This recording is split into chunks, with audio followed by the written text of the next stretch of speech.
Welcome back, everybody. We're doing another episode of Indie Reads Aloud. Today, a new to me author is in the studio, which is always an exciting thing. I love discovering new storytellers. Her name is Wendy M. Cock, and she is with me today to read a little bit from her paranormal adventure. So, welcome, Wendy. I'm so glad you're here. Thank you so much for having me on the show. I'm so excited. I'm so pleased that you're here. I read the synopsis on the back cover of your book, and it sounds like a really wonderful story with lots of twisty weirdness in it. So I'm looking forward to hearing you read. Tell me a little bit about how your writing journey began. How did you decide that you were going to be a novelist? I absolutely I love it. So I guess my writing story journey started when I was little. So it all takes place up in northern Wisconsin. The real town is Tomahawk. In my books, it's the fictional town of Neelsville. So my parents had a summer lake resort. It was right along the lake. We had 8 cabins. They had a pool and stuff. I didn't really realize how good I had it back then. I don't have property on the water now, but yeah, so it was an interesting place to grow up. And we had paranormal activity in the woods across the street. And that whole area up there, up in northern Wisconsin, it's just got a very, it's just an old feel. It's a eerie. It has a spooky Yeah, feel yeah, to it. yeah. I took a vacation up there a couple of years ago, and we went to the restaurant where Dillinger hid out and was Okay, based, okay. and I forget the name of it now, but really cool. But just walking those grounds had a Mhm. very unsettling feeling to it. Yeah, yeah, yeah, Yeah. yeah. I wanted to capture that. Mhm. I wanted to capture that essence. I wanted to, my mom and dad they were great. They were great stewards. They would have these big picnics and parties, and people would come through town and like, oh, they would get wind of, oh yeah, they're having another party. Um, and it was like it was a huge barbecue, and if somebody didn't have enough to eat, my dad would just have a steak for them, and we never ran out of food. It was That's just, fantastic. it was amazing. So, And did your storytelling inclination start at these gatherings? I feel like it kind of might have, it did a little bit, because I just love the interactions of people. It was just a lot of different people, and I loved it. And with the backdrop of the woods, I always love the woods. I love nature. I love trail running, you know, um, and there's that eerie quiet. And I wanted to capture that in my books, and I feel I have. I was always interested in trying to write or capture the feeling of, the unseen, Mm, where the energy of people where you can't really quite, it's not really talked about, but it's very palpable, right? yeah, So yeah. I that's what I write about, and I think I've captured that, and it's exciting. And I've had, several different people say, hey, this should be a series, this should be a So, movie. I've heard it over and over and over again. I well, don't so know. now it's a series. The book you're going to Yep. read today is book three in the Yes. Thousand Years of Crooked Forest series. I love the title of that series, by the way. It's just Yes. fantastic. Yeah. Um, It the flows. idea of a crooked forest is just, it's so perfect for a paranormal. And I Thank have to you. mention, because it's going to make me look at it if I don't mention it, you've got a dead man standing behind you. I know. So I just yes. thought I'd So mention that. yeah, yeah, yeah, yeah. It goes all with it goes all with the theme, right? Of Yeah, eerie and absolutely. unsettling. And Yeah. I just thought, I was going to move them, but you know what? I think it fits. It fits this whole thing. So Skeletons work great for paranormal. I, Absolutely. I'm a licensed massage therapist. Perfect. It's just kind of neat to have that there. And Yeah. I used him to study with the bones and joints and all that. And Yeah. yeah, it goes. It just goes. It just does. It just does. But I know I had to mention it because otherwise it would be a Yeah, yeah, distraction, yeah, you know. yeah. Okay. So the book you're going to read today is The Choice, and it's book 3 in the Thousand Years of Crooked Forest. Now, do you need to set up the reading you're going to give us, or are you just going to start from chapter 1? Yeah. So this is, I think, I'm going to start in somewhere in the middle because I think people can kind of identify with this character. Okay. And I should mention too that The Choice is the third in the series, as you said. Mhm. But you could easily, I feel like anyone could pick it up and kind of, understand what's going on in the book. So, kind Yeah, of three standalones that are interconnected. correct. Yes. Yeah, Awesome. Awesome. absolutely. Absolutely. Okay. Okay. When you are ready, please, Okay. Wendy Cock, take Okay. the microphone, read aloud from The Choice. Okay. So this is Dandelion Mary, and it's called A Week Prior. I'm carrying a heavy box down a steep trail of stairs. Not the smartest thing for me to do, but I just got an order in for all this shampoo and I need to get it into my salon. This box is about to topple out of my hands. It's not as light as I thought. My home has the kind of steps that make you feel like you're about to fall. Uneven, narrow, and lots of them. I'm on my last step heading down when I hear a knock from upstairs. Of course.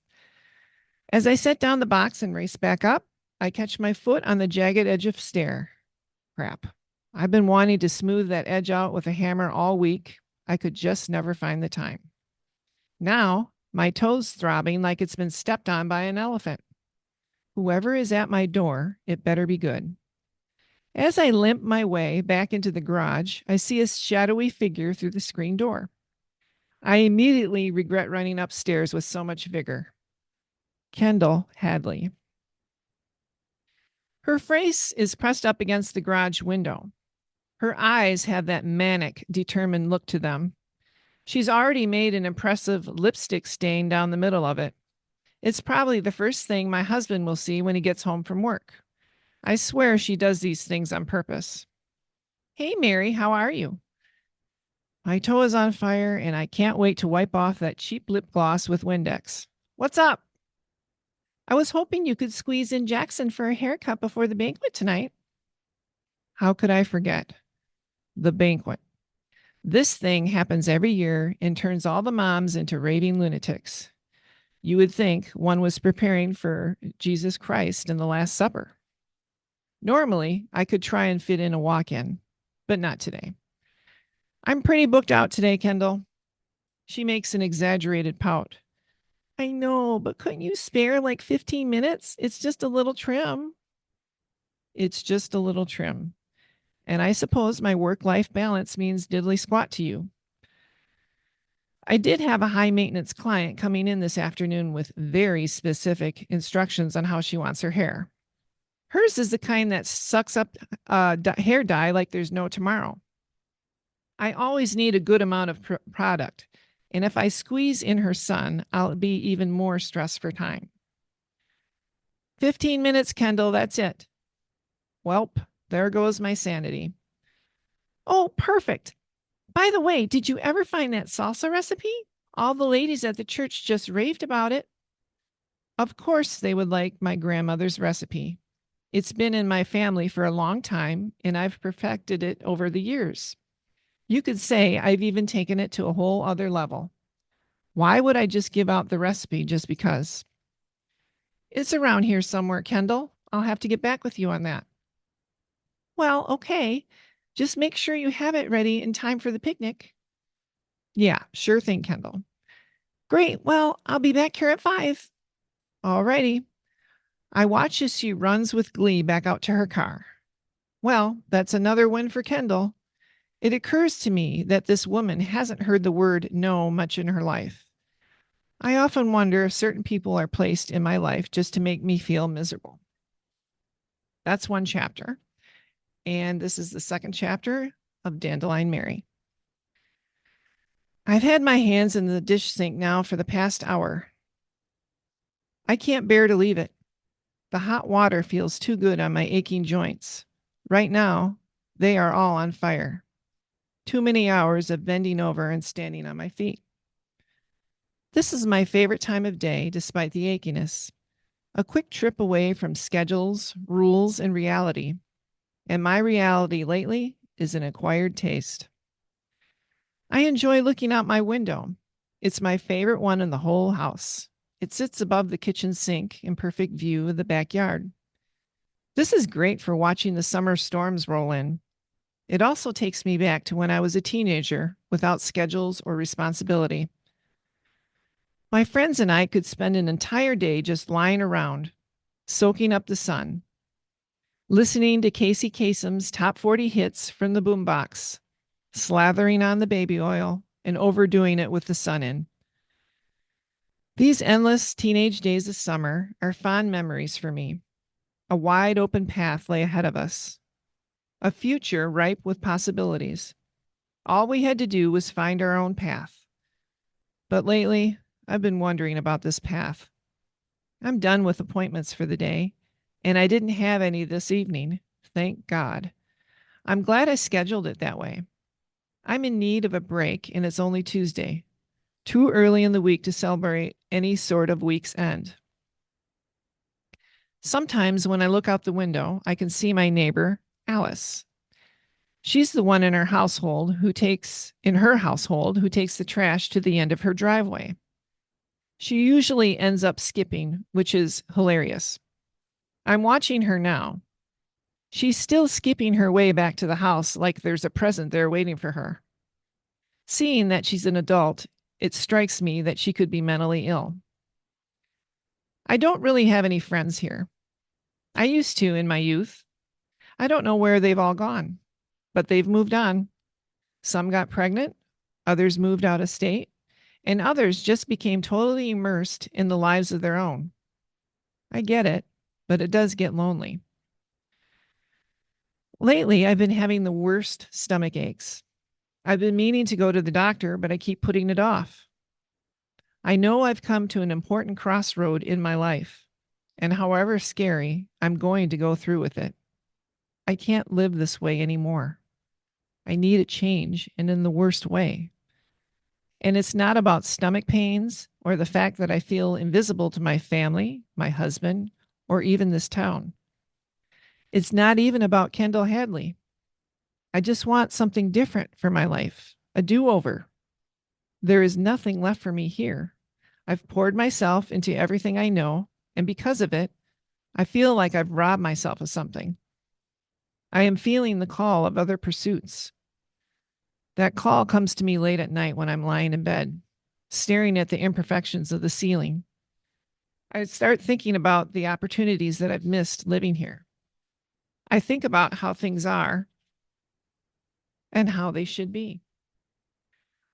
Sometimes I feel like the ceiling itself, riddled with holes and stains. I think how nice it would be just to wipe it all away, start out fresh and new. I wonder if this is all there is. I'm embarrassed to admit that I've felt this way for a while. Maybe there's something wrong with me. It's always a possibility, but I wouldn't know. I don't have friends to share this with.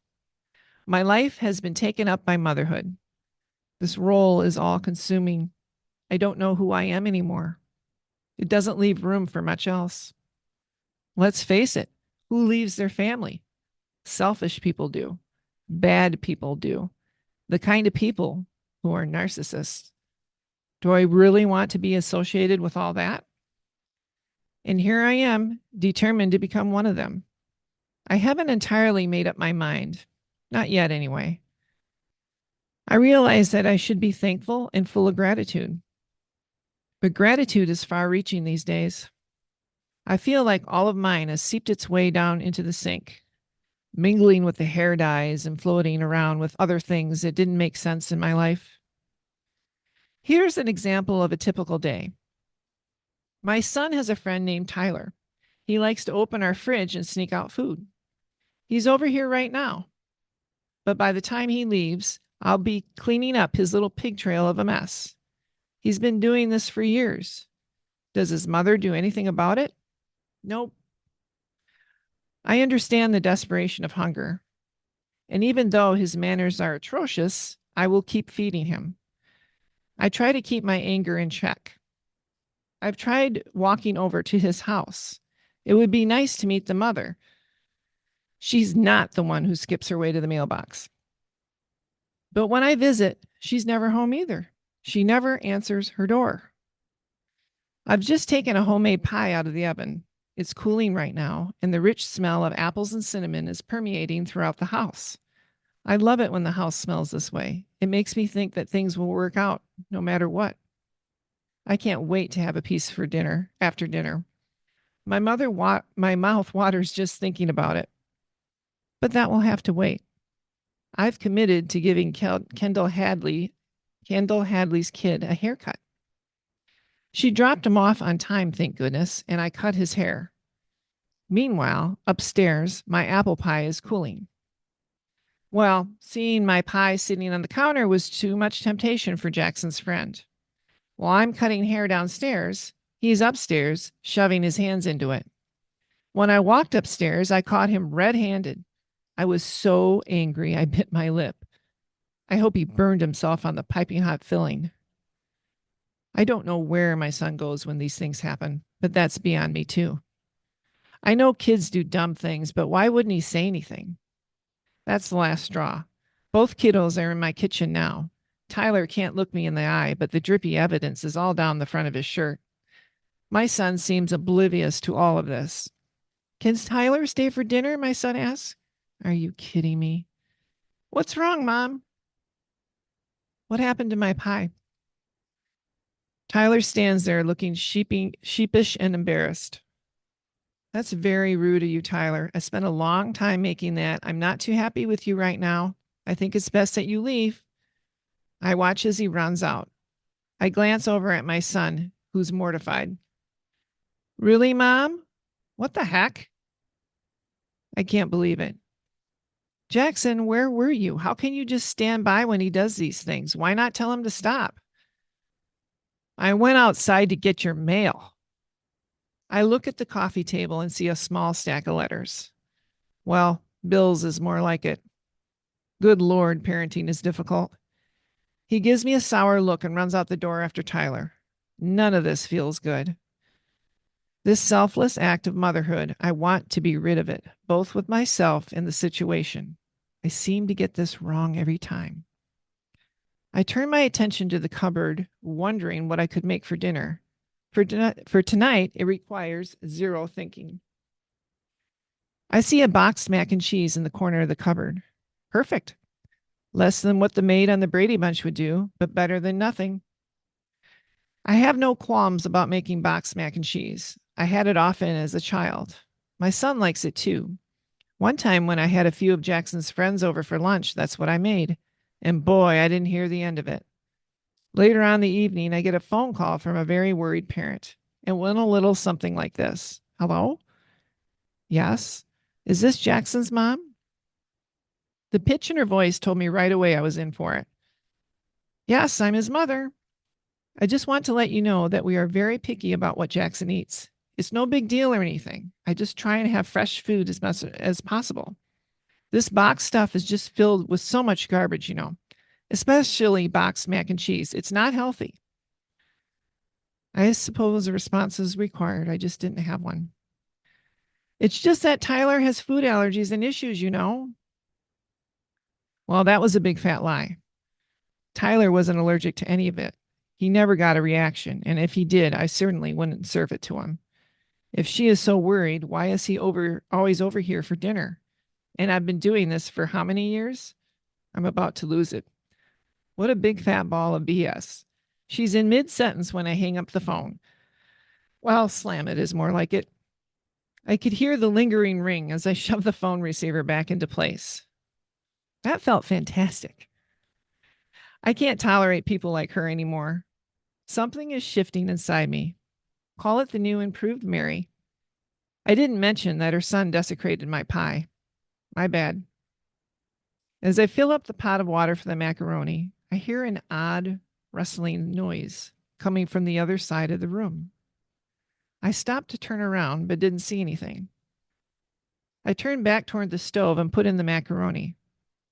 But that's when I hear it again. Weird. It could be a mouse. Sometimes they find their way in, especially at night when it gets chilly.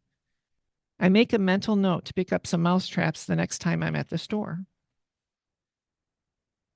Mary. I jump. Clearly, someone just said my name. This time, I slowly turn around. I'm afraid of what I might see. My eyes fix on the heating vent on the other side of the kitchen. Did it come from there? I walk over and gently lower myself to a kneeling position. As I get eye level with the register, I squint through the cobwebs and grime. Not sure what I'm looking for. Maybe a mouse? God, I'm losing it. I get back up and walk back to the stove. I'm still here, Mary. I'm so startled, I almost tip over. Whoop. All right. That's the end of our 15 Oh, minutes. no, no, no, no. You have to finish that piece. Oh, I do? Okay, I'll Yeah, finish it. yeah. Okay. Finish that. um, I'm so startled, I almost tip over the now boiling water on the stove. That would have been bad. I look back at the heating vent, positive that's where I heard it. The only thing I hear now is the pot of boiling noodles. It sounds like it's about to spill over. I need to get that. Except I just heard someone say my name from the heating vent. I feel stunned, my brain put on a brief hold. Get out the milk and butter. As I reach into the fridge, I hear it again. Mary. I jump at the words, almost dropping my gallon of milk. Who are you? I yell back. Aren't you tired, Mary? I set down the milk and on the counter and walk toward the laundry room, looking around. It's small in there, and there's no good way of getting in unless someone crawls through the window. It's too small for that anyway, not possible. I quick walk outside and frantically look down our drive. The house is small from this viewpoint. The paint is peeling and there's missing shingles everywhere. It doesn't even look like the house I've been living in. How did I not notice this before? As I start my short walk back inside, I see that one of my neighbors is out there with me. She glances over as she grabs her trash can. She gives me one of her dirty looks. Well, two can play at that game. I give her a grin and stick up my middle finger. Take that. She picks up the pace as she walks back to her house, looking appalled. Good. I hope she is. You just met the new Mary. And this Mary doesn't take any of your crap. Happy birthday. Nice. Very fun. So you wrote a series, three Yes. books. Yeah. So far, are there more books in this series, or are you stopping this particular series at a trilogy? This took so much, so much effort that and I really when I wrote the first one, I wasn't going to make it into a series. I wasn't. And it got sort of a small following, and people and an author friend of mine said, you know what, Wendy, you got to make it a trilogy, a series. Three's good. Not too Okay. many. Not that if it's more than three, it's bad, but for this, I just felt three was good. And yeah, so I'm gonna end it at three. Okay. Sure. I am working on a standalone just about Dandelion Mary herself. I think it would be great. Fantastic. Yeah, yeah, yeah. So, um, when I get some time here and there, I got some great ideas. I think it would be really good, and it'd be fun to have a standalone since this is a series. Yeah. Extraordinary. So we can look for more from you. Yes, yes, yes. I'm Fantastic. not, yep, I'm always going to be writing. That will never stop. I don't Good. know when it's going to come out, probably in a couple of years, but I definitely have that down the road for sure. Awesome. Awesome. And will you come back and read from the first two in this series as well? I would absolutely love to. Love to. Yes, Fantastic. absolutely. Great. I look forward to having you back. Have an Great. awesome day and thank you for reading aloud. Absolutely. Thank you so much for having me.